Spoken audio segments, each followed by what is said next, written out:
하나님의 말씀은 출애굽기 20장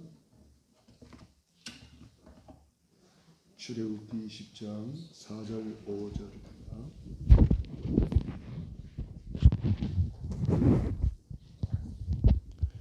출애굽기 20장 4절 5절 말씀을 같이 읽겠습니다.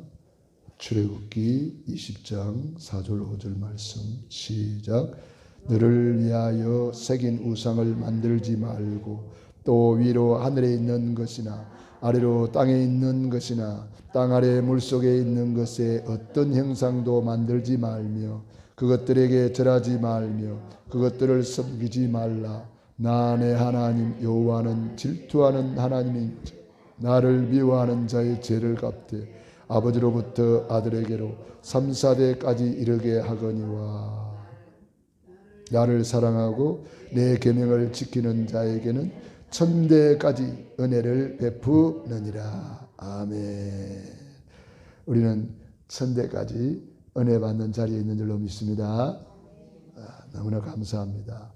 이제 5월 첫 주일은 렘넌트 주일인데 우리 후손을 놓고 특별히 오늘 기도하는 그런 귀중한 시간 되기를 바랍니다. 우리가 항상 누려야 될 것이 많이 있죠. 누려야 될 것, 항상 누려야 될 것이 많이 있는데 그 중에서 우리가 늘 누려야 될 것이 구원의 길입니다.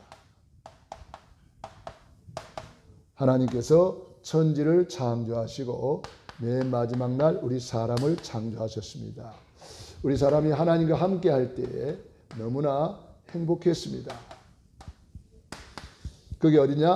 에덴 동산입니다. 행복 동산. 너무나 아름다운 동산. 하나님이 원래 인간에게 이렇게 큰 축복을 주셨습니다. 그런데 눈에 안 보이는 사탄이가 등장을 합니다. 그래서 죄에 빠지게 만들죠.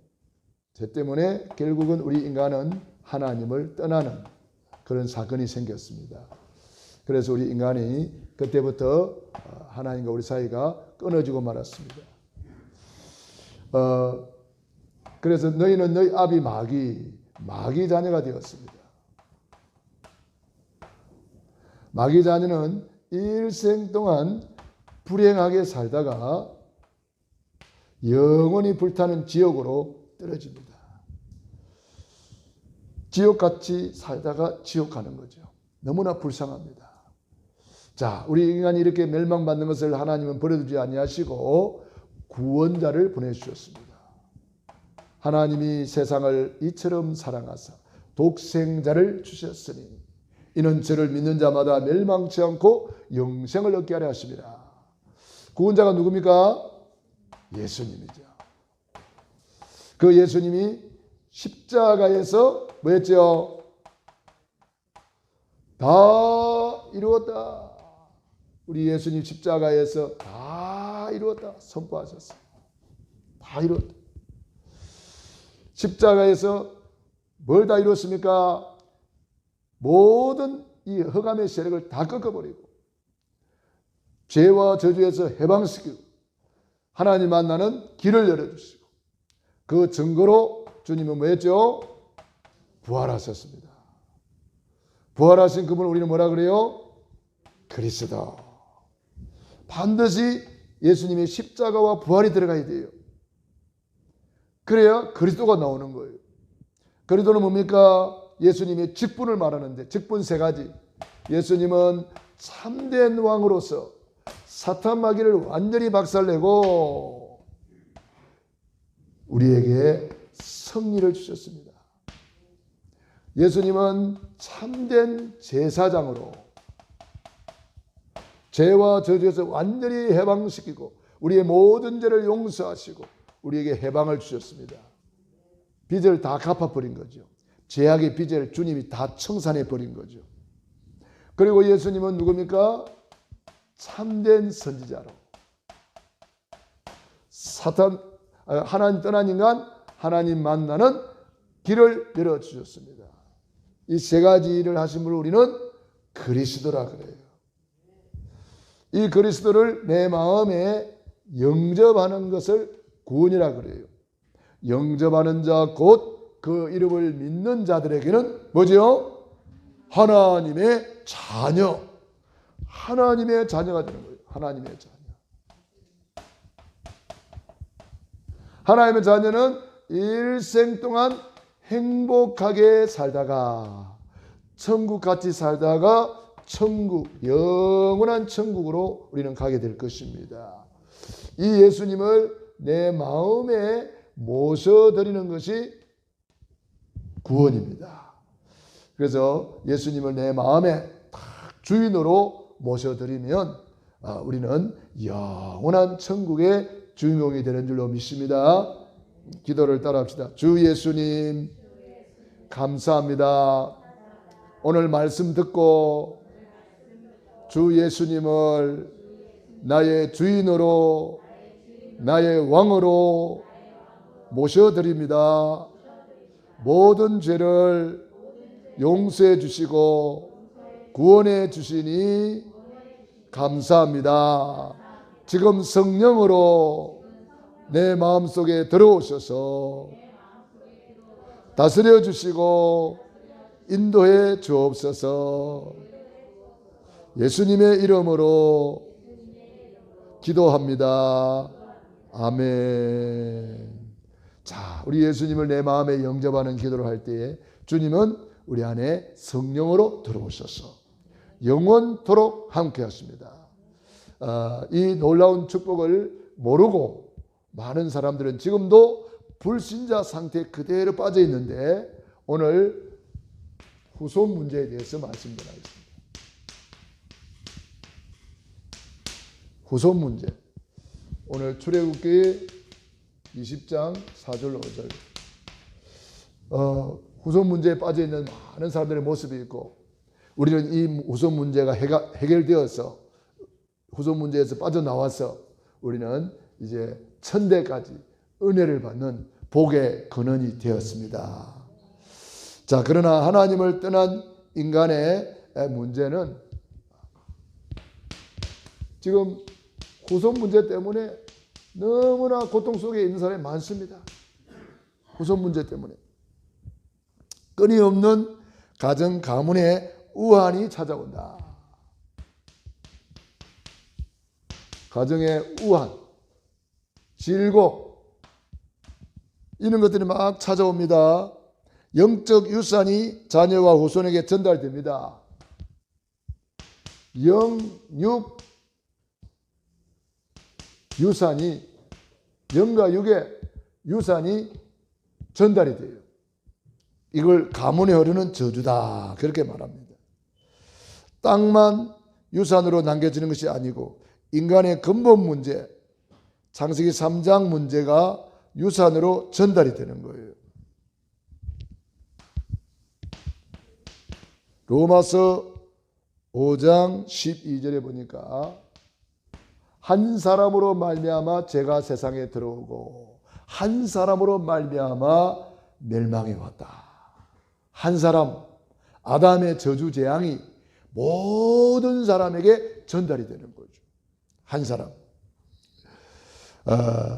그래서 영적인 문제, 우상 문제, 정신 문제, 육신 문제, 내세 문제가 그 후손에게 고스란히 전달되는 겁니다. 불신자 상태가 그대로 전달이 돼요. 영육 간에 전달이 됩니다. 참으로 안타까운 일이죠. 이것을 대물림이라고도 합니다.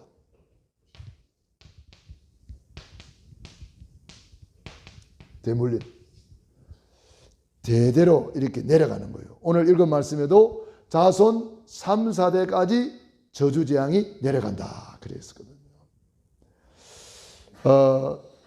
우상숭배의 결과가 이렇게 무서운 거예요. 그러니까 우상숭배하지 말라고 성경에서만 우리에게 금하고 있어요. 다른 모든 종교에서는 이거 모르니까 우상숭배를 권장하고 막 우상숭배 하도록 하잖아요. 그 망하는 줄도 모르고 복음을 모르면은 거꾸로 사는 거예요. 내 자식 잘 되라고 비는데 그게 싹 다 망하는 길인 줄 몰라. 우상숭배의 결과가 이렇게 무서운데, 너를 위하여 새긴 우상을 만들지 말고 또 위로 하늘에 있는 것이나 아래로 땅에 있는 것이나 땅 아래 물속에 있는 것에 어떤 형상도 만들지 말며 그것들에게 절하지 말며 그것들을 섬기지 말라. 나 내 하나님 여호와는 질투하는 하나님인즉 나를 미워하는 자의 죄를 갚되 아버지로부터 아들에게로 3, 4대까지 이르게 하거니와. 그래서 가문을 타고 내려오는 질병이 있는 거예요. 가문을 타고 내려오는 많은 질병이 있습니다. 이 질병이요, 알고 보면은요, 가문을 타고 내려와요. 암도, 심장병도, 정신병도, 고혈압도, 장애인도. 그래서 병원에 가면은 그 가족력이라고 그래요. 가족력. 가족 중에 누가 암 환자가 있었냐 이렇게 물어봅니다. 가족 중에 또 중풍 환자가 있었냐 이런 거 물어봅니다. 그러니까 가족력이 결국은 가문에 흐르는 저주가 되어서 내려오는 거예요. 질병이. 그런가 하면 가문을 타고 물려받는 경제 문제의 대물림. 경제도요, 이게 채무의 영이 딱 잡히면은 이 채무의 영에 잡혀서 이게 타고 내려간단 말이에요. 채무의 영. 그래가지고 가난한 집안은 계속 가난한 거예요. 파산이 되고 부도가 나고 이게 전부 다 내려가는 거예요. 어떤 집은 보증서 가지고 홀랑 다 날려요. 할아버지도 보증서가 날리고 아버지도 보증서가 날리고 아들도 보증서가 날리고 그런 집안이 있더라고요. 이게 다 우연히 그런 게 아니고 이 채무의 영에 잡혀버려요. 채무의 영에 잡혀버려요. 이 질병의 영에 잡혀버려요. 이걸 성경에는 귀신을 쫓아내며 그랬잖아요.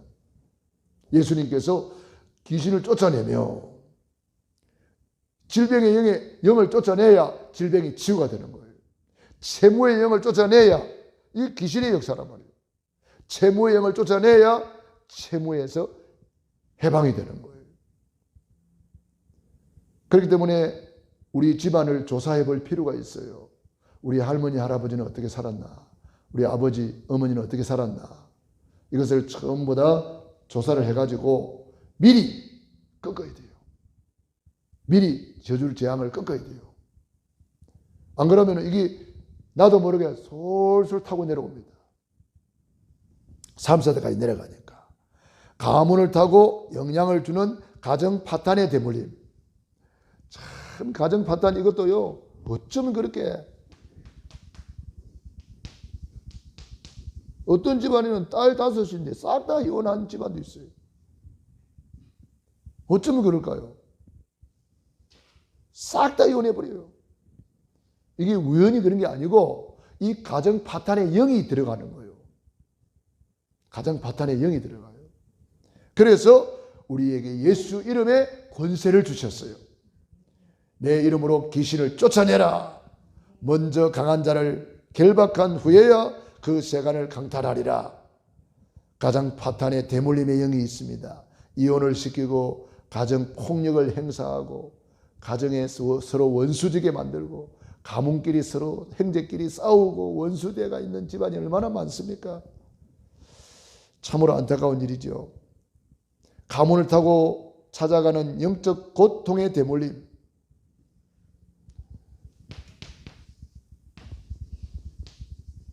영적 고통의 대물림. 뭐 자살이라든지 환상, 환청, 가위 눌림 이런 것들이 다 영적 고통의 대물림입니다. 이런 대물림이 내려갑니다. 가위 눌림 당하는 사람 집안에 또 가위 눌림 당하는 일이 벌어집니다. 이 눈에 안 보이는 이 흑암의 역사가 가문에 흐르는 저주를 타고 내려가고 있다는 거죠. 우리 애들 중에도 악몽에 시달리는 애들 손들어 보라고 많아요.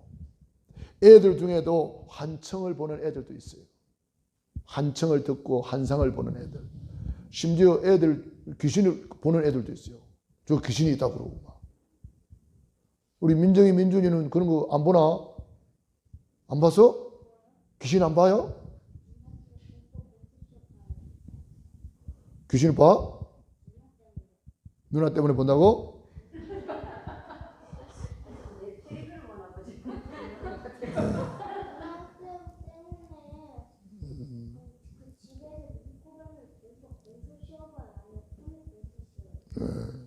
그러니까 이 예수 이름에 권세가 있기 때문에 너희들은 승리할 수밖에 없잖아.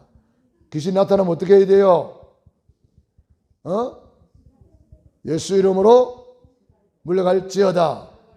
했나요? 예수 이름으로 물리쳐야 되겠죠. 가문을 타고 흘러가는 우상숭배의 대물림.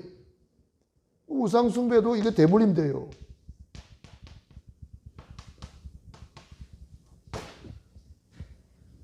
오늘 우리 신학교에 강의하러 오신 목사님은 가족에 대해서 이야기하는데 딸만 낳으니까 아들을 낳아야 제사를 물려주는데 제사 물려주려고 첩을 데리고 왔대.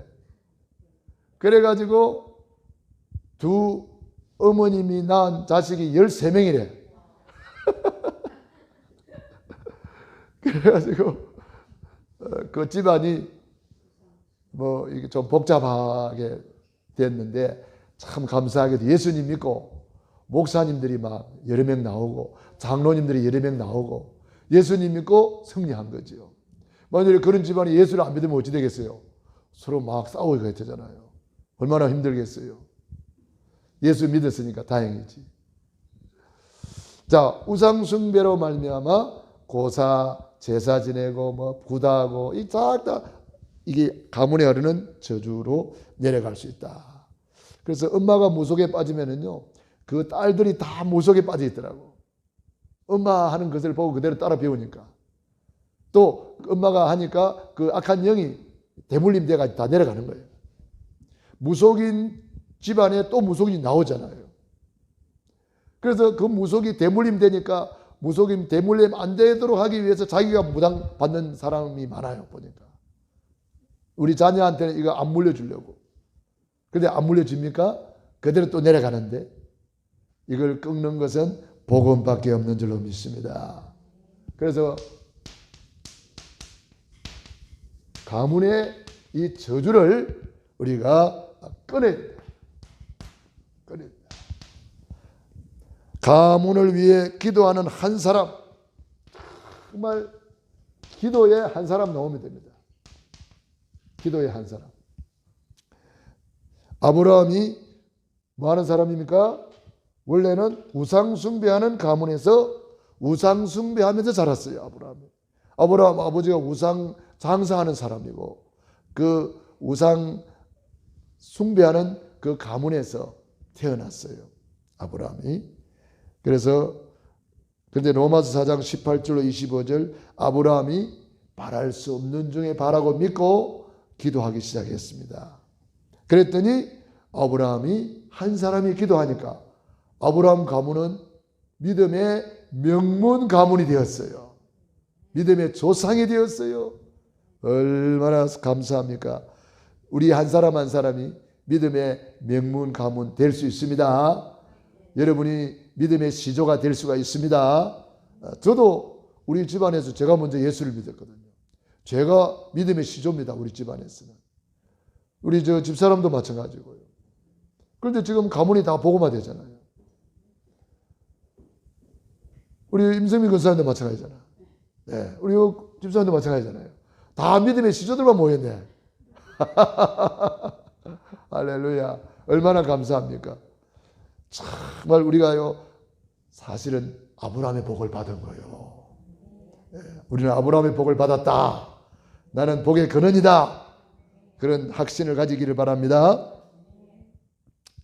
가문의 복음의 바통을 전달할 한 사람만 세워지면 됩니다. 복음의 바톤을 전달해야 된단 말이에요. 우리 후손에게. 히브리서 11장 8절로 9절.